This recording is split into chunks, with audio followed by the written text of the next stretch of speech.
नमस्कार दोस्तों। चलिए सुनते हैं अकबर और बीरबल का एक और किस्सा। खाने के बाद लेटना। दोपहर का समय था। बादशाह अकबर अपने दरबार में बैठे कुछ सोच रहे थे। अचानक उन्हें बीरबल की कही हुई एक बात याद आई। उन्हें याद आया कि एक बार बीरबल ने उन्हें एक कहावत सुनाई थी जो कुछ इस तरह से थी। खाने के बाद लेटना और मारने के बाद भागना एक सयाने मनुष्य की निशानी होती है।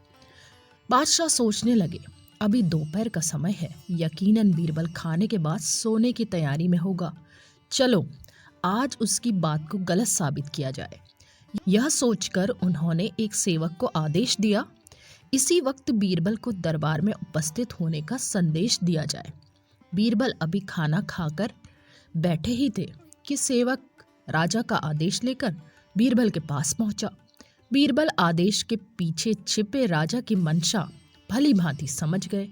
उन्होंने सेवक से कहा, तुम थोड़ी देर रुको, मैं कपड़े बदलकर तुम्हारे साथ ही चलता हूँ। अंदर जाकर बीरबल ने अपने लिए एक तंग पजामा चुना।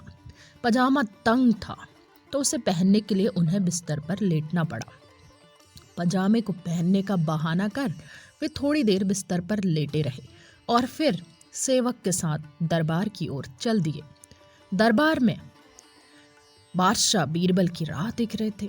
उनके वहां पहुंचते ही बादशाह ने पूछा, क्यों बीरबल, आज खाने के बाद लेटे थे या नहीं? बीरबल ने जवाब दिया, जी हुजूर, जरूर लेटा था। यह सुनकर बादशाह को बहुत गुस्सा आया। उन्होंने बीरबल से पूछा, इसका मतलब यह है कि तुमने मेरे आदेश का असम्मान किया? तुम उसी समय मेरे सामने क्यों उपस्थित नहीं हुए? इसके लिए मैं तुम्हें सजा देता हूँ।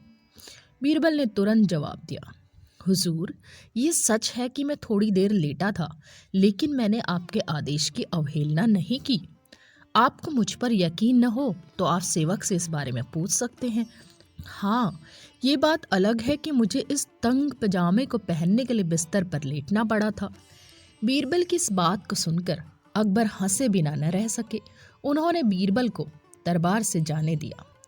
तो दोस्तों, ये था अकबर और बीरबल का एक और किस्सा। आपको कैसा लगा ज़रूर बताइए।